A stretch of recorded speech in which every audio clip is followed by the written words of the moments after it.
Welcome to the CRS Produce Seminar. Today we're going to cover growing regions, product overview, storage and handling of most common produce items in the food service industry today. My name is Ken Wilkins.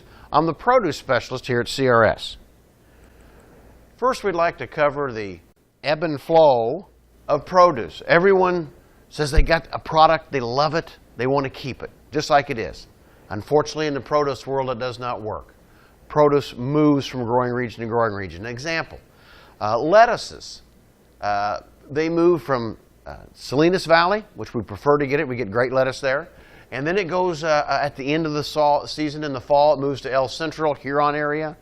And then it's there for a few weeks, and then it kind of finds a home in the winter in the Yuma, Arizona area. And then after that, it kind of moves back to the El Central area and then ends up back in the Salinas Valley. And every time we go from one growing region to another, there's a chance that the next growing region may not be ready, or that there's overlap, and sometimes we get great product and extra product. But it's always changing. Tomatoes, peppers, zucchini, squash. We try to pull them in this part of the country from South Florida. Then we come to North Florida. Then it goes to Georgia, South and North Carolina. Then we get the local stuff up here in Indiana, Kentucky, Illinois. And then as the summer moves on and our crops begin to diminish, the tomatoes move up to Wisconsin and Michigan. Hopefully by then, we are back to South Florida. If not, we have to fill in with product from Mexico. But there, again, always an ebb and flow, going from one region to another. The tomatoes may look different. They may be of different size. You get a tomato in the summer, oh, this is what I want. Can you get that all through the summer? No, I cannot. Onions. They are coming in from Mexico first, then they move up to South Texas, and then they're in there for a while, and then we get them from Southern California, and then they go all the way up to Northern California and they begin to ship out of Idaho, Washington, Oregon actually. Hopefully they then go into storage for some time. They don't hold as long as other products. And then by the time that we're just about out of storage, hopefully Mexico has a new crop and the whole thing begins again. Apples and potatoes are a little different. They are harvested in the fall. The storage facilities are so good these days that we can keep them throughout the year. But there's always an ebb and flow to produce. I wish it was consistent. It's not like where you can green beans once a year and then that's what you got until the next harvest. It's always changing. Now let's start with what we call the plot in the industry. A very high percentage of what most food service operators use is potatoes, lettuce, onion, and tomatoes. That's what we come up with the word plot. Starting with potatoes. Potatoes out of Idaho are the #1 potato out there. They do grow a great potato. They have a perfect climate for it, and they have that great volcanic soil. And what this allows the potato to do is to be low in moisture. And that makes it great for everything. It bakes better, low in moisture. It fries better, low in moisture. It mashes well. It's a great potato to do almost anything with. And here's a situation. Most of these potatoes should be held at 45 to 50 degrees in a dark, well-ventilated area. Many of you have a cooler and you have a storeroom. We're going to go through this during this whole presentation. Potatoes should not be allowed to have the pulp temperature get below 42 degrees. At that point, you will begin to turn the starches into sugars. And then when you fry them, when you mash them, even when you bake them, you'll have that dark color to them because that will be the sugars in them. So please don't store your potatoes in the cooler. If you do, pull them out. In 5 to 7 days, many of the sugars will revert back to starches. But it's best to never let your potatoes get that cold. There are a lot of potatoes, and we sell a great deal, and they grow a great product up in Wisconsin too. They're a little higher in moisture. And usually our #1 russets, good all-purpose potatoes, and our unclassifieds, that's the ones with the unusual shapes and sizes that we get out of Wisconsin. Great all-purpose potato. They're less expensive. A lot of that is freight. And they are packed usually in 5, 10, 15-pound bales for grocery stores. And for, the russets and unclassifieds are in 50-pound bags coming to most food service operators. Sweet potatoes. I get asked this question a lot. Say yams. Same thing. Not really. A yam is a African product. It is, as you can see, very white or ivory in its texture. What we have in this country are sweet potatoes, a little bit different variety. They're not the same. And they are growing down in Louisiana, Mississippi, North Carolina. Yams are more difficult to handle than most people think. They are to be stored at 56 degrees. Again, most folks don't have 56 degrees. I would recommend you keep these out of your cooler. Put them in your drawer, in your storeroom. If they get too warm, they'll begin to sprout on you. If they get too cold, they'll begin to deteriorate and they will develop a hard core. I've had people call me and say, my yams are real hard inside. Well, you've probably stored them too long at too cold. So handle those outside your cooler, and it's one of those items you don't want to get too far ahead on. Lettuce and green leafy items. Iceberg lettuce, #1 lettuce out there. Comes many ways. A liner pack, which is nothing more than a large box. They put a plastic liner in it first, then they put 24 heads of lettuce in it, and they cover it up with the plastic. Cello lettuce, which we're all familiar with from the grocery store, where each individual head is wrapped, cleaned and trimmed. Now we've removed some of the outer leaves, and this product has been washed. A little more expensive, a little higher yield. Processed salads are becoming so popular. We have your standard salad mix, which has your carrots and purple cabbage already in it.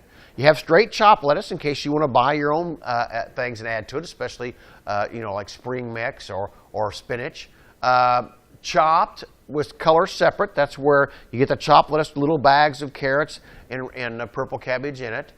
Then you have blends nowadays are becoming more popular, where you have a romaine and an iceberg in it. And again, usually the color is separate in that.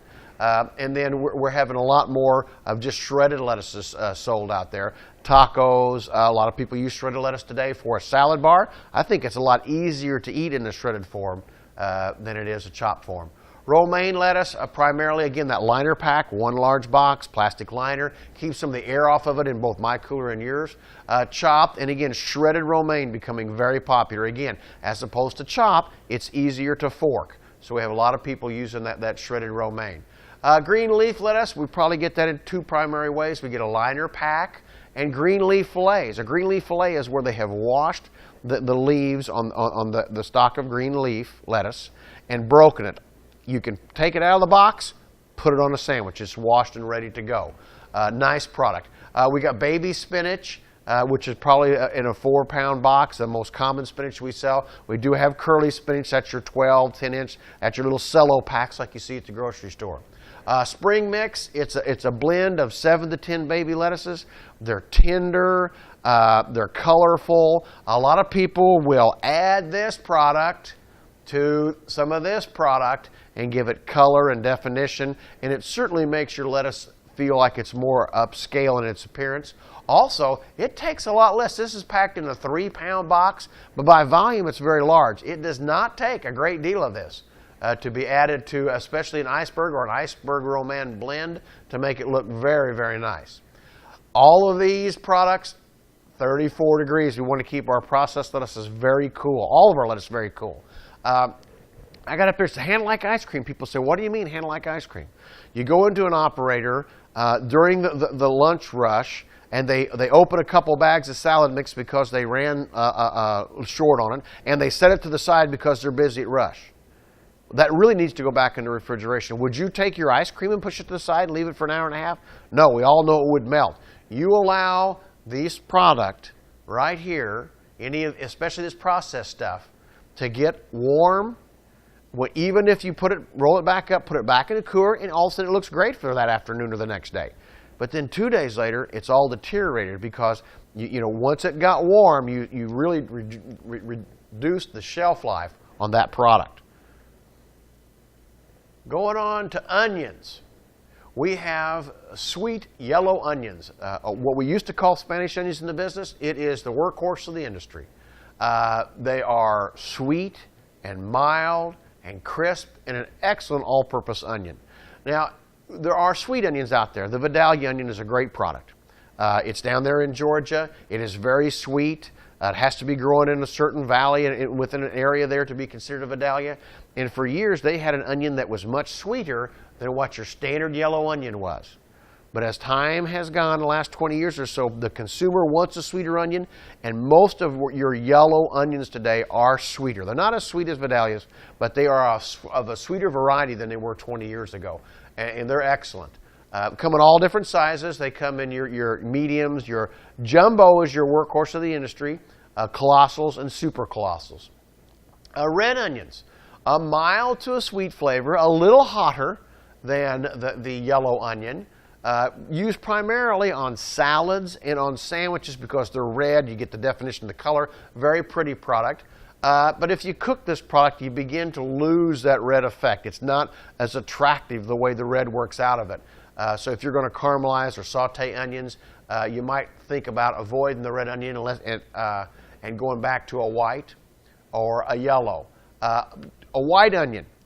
We don't use as many of those in this country. They are mild to hot. They are hotter in their flavor.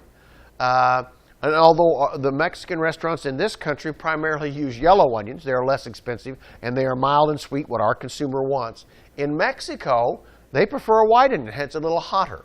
But all of these should be stored at 45 to 60 degrees. Again, most of our you folks don't have a 45 to 60 degree area. Store onions outside of your cooler. Put them in your storeroom. They need to be well ventilated to help to prevent the mold. That's why they come to you in a mesh bag.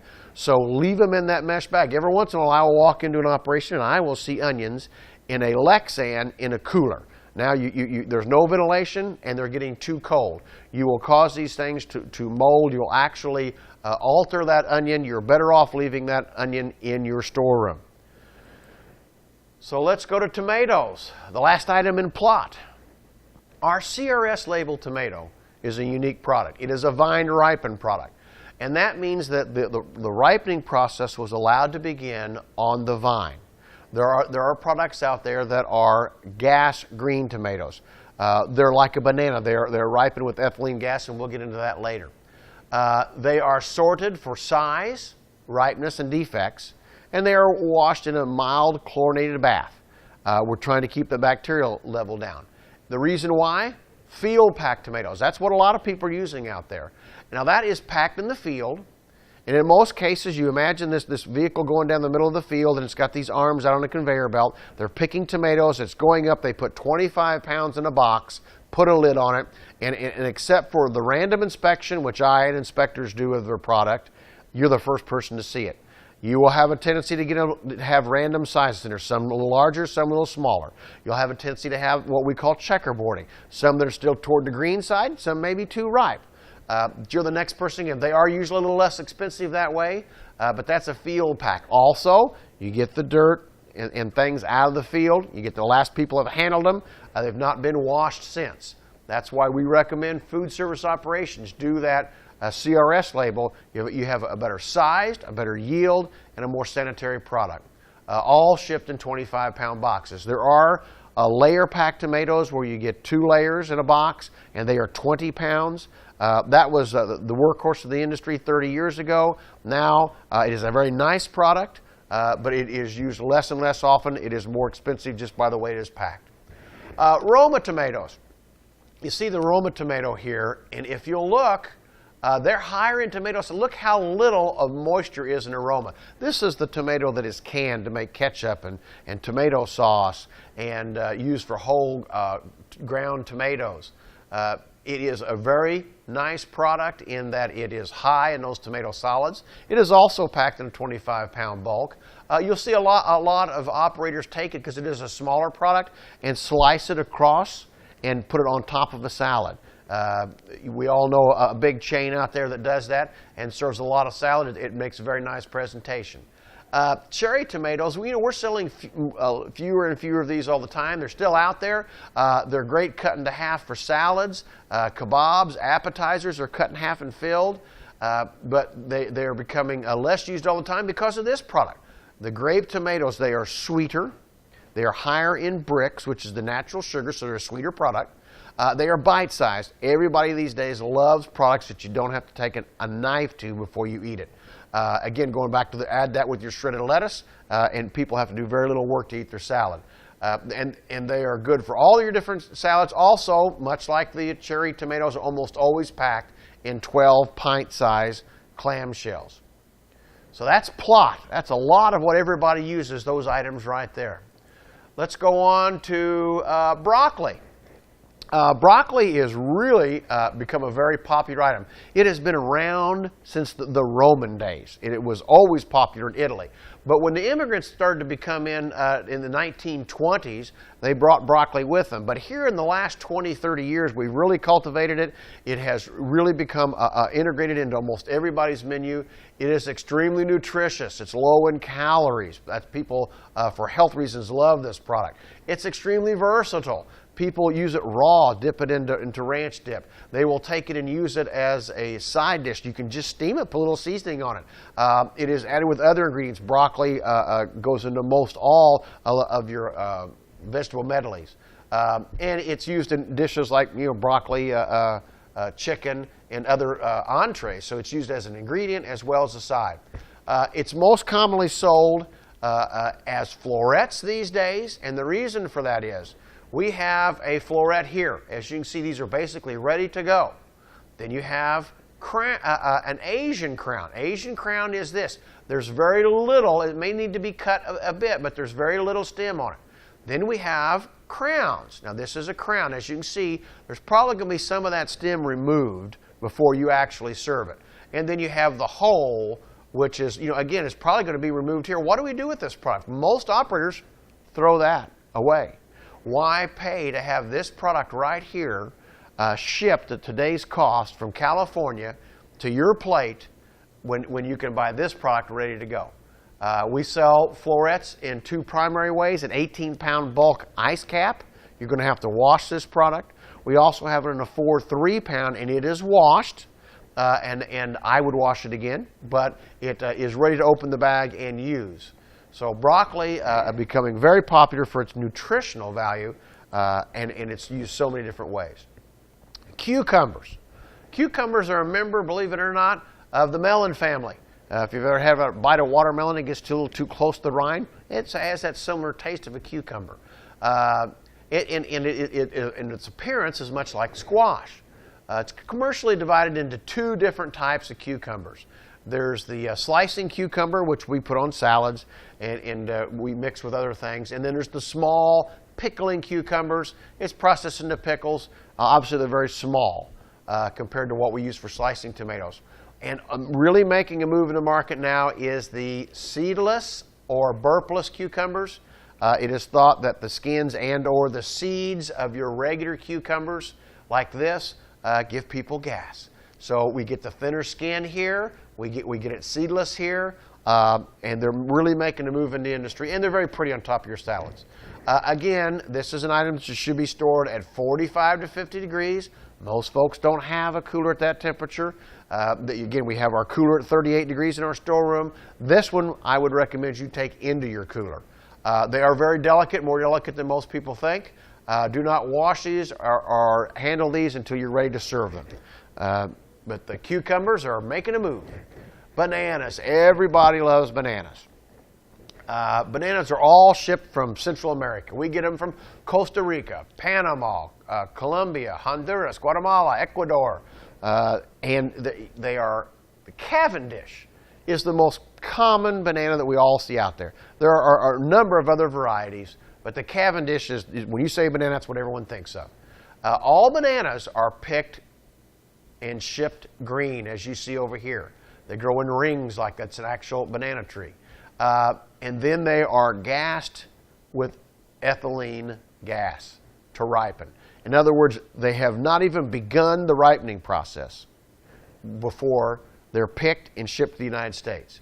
So we have gassers all around here: St. Louis, Indianapolis, Louisville, Nashville, Cincinnati. And they have these operations with huge gassing rooms. They bring these green bananas in, and they then open a can of ethylene gas in an airtight room, and they gas these bananas. At that point, the ripening process begins. It can be slowed down, it can be sped up, but it can't be stopped. Up till then, they can hold those bananas for quite a while. That is where these things become an issue for all of us because they don't have that great a shelf life once you get them going. There is a product out there called Stubborn Fruit. Some of you may have gotten bananas before that just never ripen. You wonder, they turn gray and go bad, but they never turned yellow. Well, they were improperly gassed. If you don't introduce this ethylene gas to them, the ripening process never begins. We can do the same thing with tomatoes. In California especially, they will harvest some tomatoes that are green and rock hard, and they do not allow them to begin to ripen on the vine. They will put them in a storage and keep them very cool, and then they will introduce to them ethylene gas and they will ripen them. If you ever get a tomato in January and it's pink and it never gets any darker and you cut it, it doesn't have a lot of flavor, that's probably a gas green tomato. And it's usually in January or February when you see a lot of them out there. But going back to these bananas, once they're properly gassed, and order them in the ripeness that you need. And if you're ordering on Monday, product's not going to be used until Thursday. You'll probably want a green. If you're going to use it the next day or two, you'll want a breaker. If you're going to use it tomorrow, the day that it comes in, you'll probably want a yellow banana. You can see the different stages here of these bananas. But here is an issue with these bananas. Store them at 60 to 62 degrees. Do not put a banana in your cooler. Actually, it will not hurt the fruit, but what it will do is it will take the exterior banana, the peel, and it will discolor it. So if you're making a banana pudding, it's okay. But most bananas are eaten out of hand as a piece of fruit, and everybody wants that beautiful stage 5 or stage 6. That's what we mostly want. And we are going to take that product and get it in to you on a certain day, so please be conscious of when you're going to use it. Almost all bananas are shipped in 40-pound boxes, and there's a question I'm asked a lot, approximately 110. Sometimes they'll run a little larger, sometimes they'll run a little smaller. When they cut these bananas off these rings, they'll cut them 4 or 5 bananas in a section, which they refer to as a hand, and then of course each banana becomes a finger. How many fingers are in a box? Usually it's about 110. Apples. Number 1, Washington State fancy apples. They're triple washed and layer packed and ready to serve. If you have someone who's going to put on a sanitary glove and can hand an apple directly out of the box, this is one of the very few products, Washington State number 1 extra fancy apples, that you can feel confident that they're a sanitary product. You can't put them out and let the kids pick out of them because you know that little Johnny will grab 4 before he gets the one that he actually likes. But it is that, and being that it is waxed, anything that was on it is waxed in anyway. So go ahead and use that Washington State extra fancy apple right out of the box if you have control from the box to the plate. Most common size are 125s and down for schools, healthcare. It meets nutritional requirements. So does a 138 count will meet those nutritional requirements. They get a little small. A lot of people back off of them. The boxes all run about 38 to 42 pounds. You get about a 40-pound container. But I wanted to mention this. Many new varieties are out there. It used to be that there were Red Delicious and Golden Delicious, and that's just about anybody used in the industry. They were very popular and by far the most less expensive. And all of the other apples were considered to be exotic varieties, and they were much more expensive. Not so anymore. There are so many varieties. You get into your Galas and your Rome apples and your Fuji apples. There are many nice varieties of apples out there, and the price difference between a Red and Golden Delicious and these other varieties of apples has really narrowed. So get out there and try a different apple. I think your people will enjoy them. Here's one that we store cold, 32 to 34 degrees. You can put this one in the back of your cooler. Keep it cold. Leave it in its original packaging. Again, they've got little holes in the box. They want it to breathe a little, but not too much. And apples, after they've been chilled for a long time and in the cooler for a long time, they harvest these in the fall. We still have a good apple the next July. So, but after they've been in the cooler for a long time, remember, handle them with care. The less you handle them, the better the end product will be. Moving on, we got oranges. There are 2 primary varieties of oranges that we sell in the institutions. There is the navel, which is probably the preferred. It is seedless, as you can see here. It has many good eating qualities. It is easy to separate from the rind. It is sectioned very nicely. So it's very easy to eat if you just hand somebody an orange. Then we have the Valencia orange, which is a product that has seeds in it. It is a little more difficult to separate from the flesh from the fruit. However, it is actually a sweeter orange. It eats better in that it is sweeter. It's higher Brix, natural sugars. So most people, if you actually ask them about the taste, they would rather eat a Valencia. If you ask them about which would they'd rather have, they want a Navel just because it's so much easier to eat.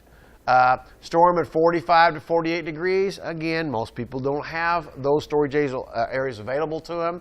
So I would store them in my cooler near the door, because usually, as many times in the day as the door is open in institutional operation, in your kitchens, it might be a little warmer toward the door. These food service oranges are almost always packed in 40-pound cartons. Most common sizes are 113 to 88. That's the count per 40-pound carton. And they wash and dry these before you serve them. You may see a little white powder from time to time on the exterior of an orange. This is not always mold. Matter of fact, very seldom is it. It is an anti-molding agent on it. That's one of the reasons I recommend that you wash an orange. If you do find an actual orange breaking down and becoming mold, remove it from the case. But please, any white on the outside of an orange is not necessarily mold. It is probably going to be a powder to keep them from breaking down and molding. And this is another thing. You see this orange right here where it's green on the outside? That is called regreening. Most people think they're not ripe. In actuality, they've become ripe, and now the orange is turning back from orange to green. This naturally occurs. It's not a bad thing. It really does not affect the flavor or the quality of the fruit. But it will not be graded out as fancy because you don't want to hand a kid in a school line or in a cafeteria, a healthcare facility, an orange to someone, and it has all that green on it. It doesn't look appetizing, and their thought process is there's something wrong with the orange when there's really not. But that's called regreening, and some years it happens worse than others. Grapes.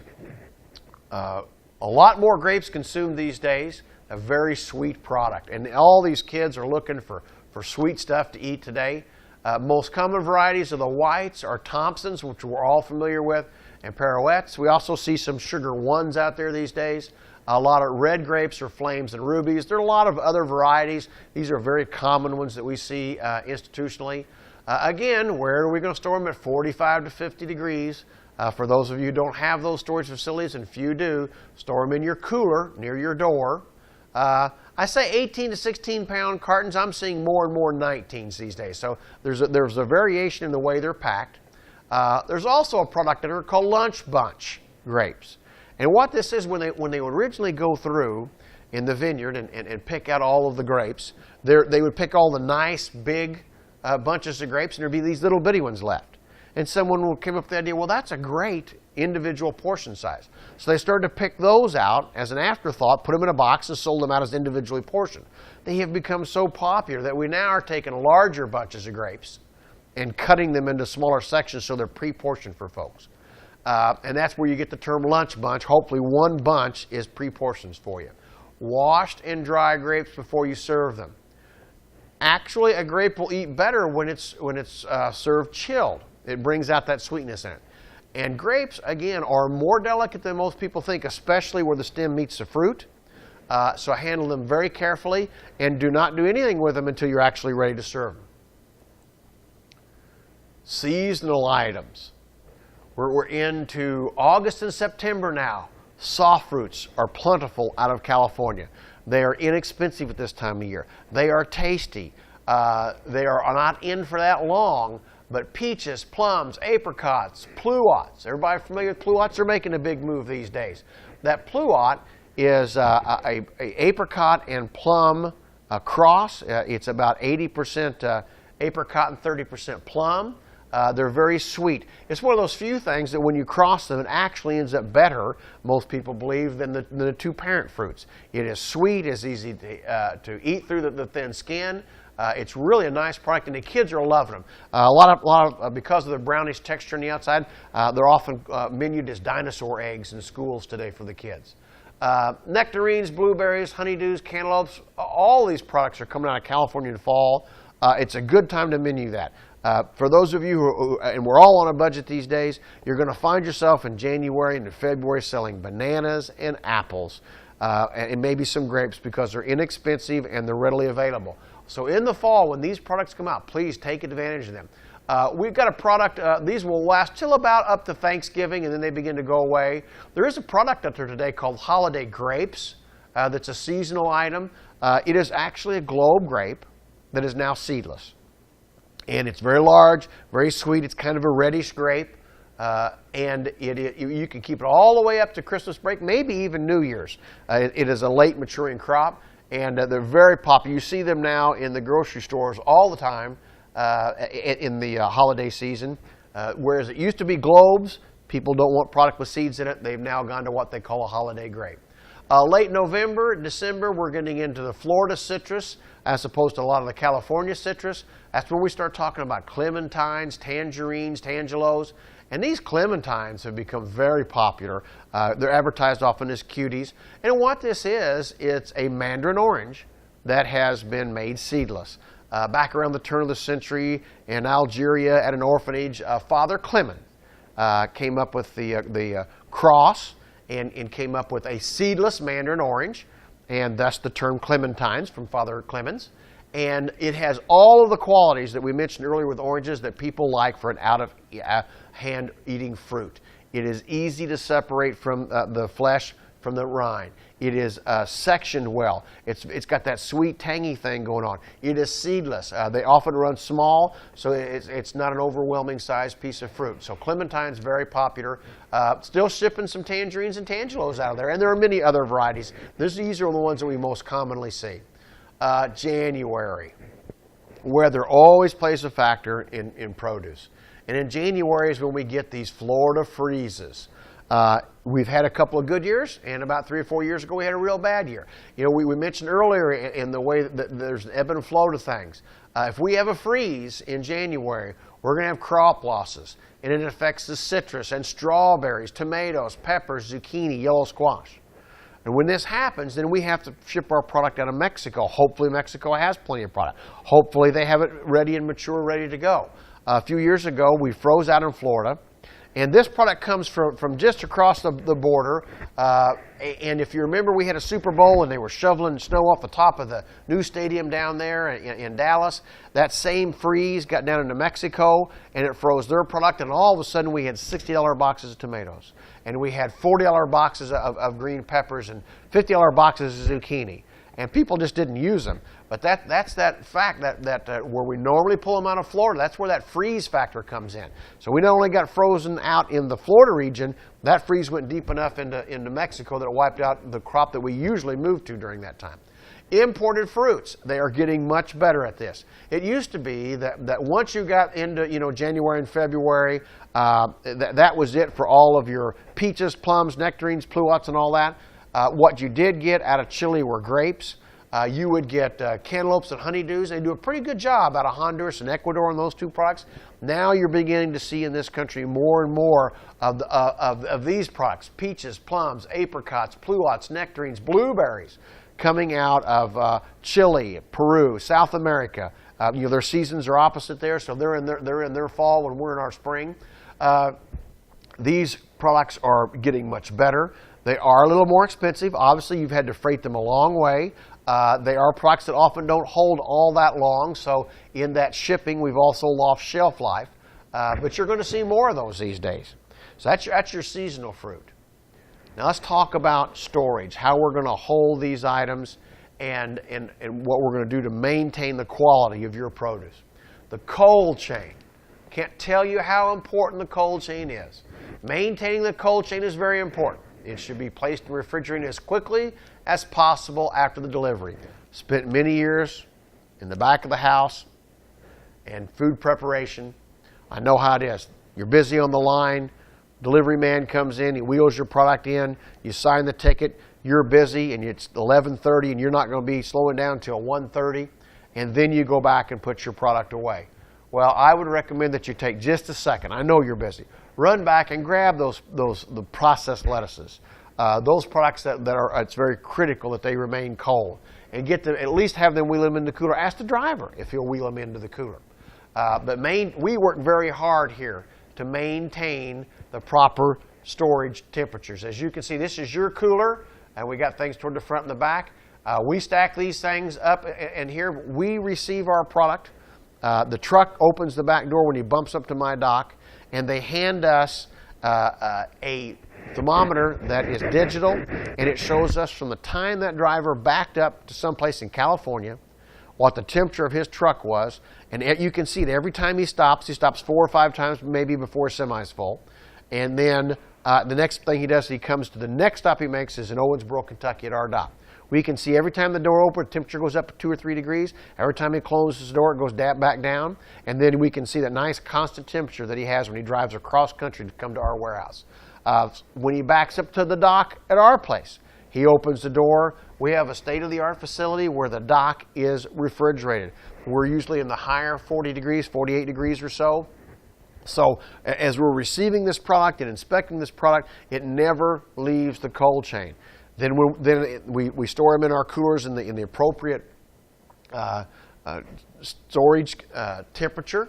And then when we begin to load the trucks, that process is reversed. We take our delivery trucks, we back them up to the dock, we turn them on, we pre-chill that truck.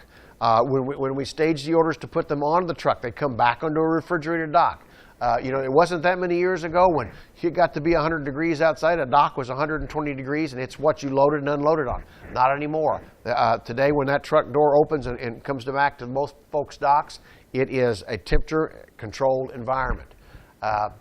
And now we're going to get into proper containers. I know folks want to bring product in sometimes and wash them and put them in Lexans, and then they store them and they're not used for days or even a week. This is generally not a good idea. These guys have been at this for a long time packing produce, and they have certain containers with just the right amount of holes in them to allow air to move in and out. They have them tray packed when they have to be handled very carefully. We have mesh bags on our onions so that they will breathe properly. So if at all possible, leave your product in its original container. And control your ethylene gas. Remember, tomatoes will ripen. Some citrus will ripen. Even cantaloupes will ripen. Bananas will certainly put out a great deal of ethylene gas, but they shouldn't be in your cooler. But if you have a box of lettuce and you have on it a box of lemons or a box of oranges right next to it, the ethylene gas will come out of that citrus, and it will then help deteriorate your lettuce. It'll make it brown more quickly. So just, large emitters of ethylene gas. And again, that's your citrus, your tomatoes, cantaloupes. Store them away from green leafy items. Remove bad produce. That old one bad apple will spoil a whole barrel. It is true. They will emit a lot of ethylene gas, and in the case of citrus, it's a spore. It'll move throughout the bushel. It's interesting. Sometimes you can pull product that came from California at certain times of the year, and you have a little bit of that spoilage issue, and you'll open 9 boxes of lemons, and the 10th one is totally got mold and bad, and the other 9 are fine. Because within that box, 1 went bad, and it had enough time where those spores reacted throughout the box. But please, take a minute to think about your overall produce program. I know everybody walks to the back of the house, they get very busy. There's always something happening in the back of the house, I understand. But how many of you have sat down and said, am I handling my produce correctly? Do I enhance the quality, and do I reduce my waste by the way we handle and receive produce? I want to thank you for your time. That's the end of the CRS Produce Seminar. All the folks at CRS, from those that work so hard to receive and load your trucks to those hard-working drivers that get it to your back door, and all the people that keep the paper straight in the office, we thank you for your business.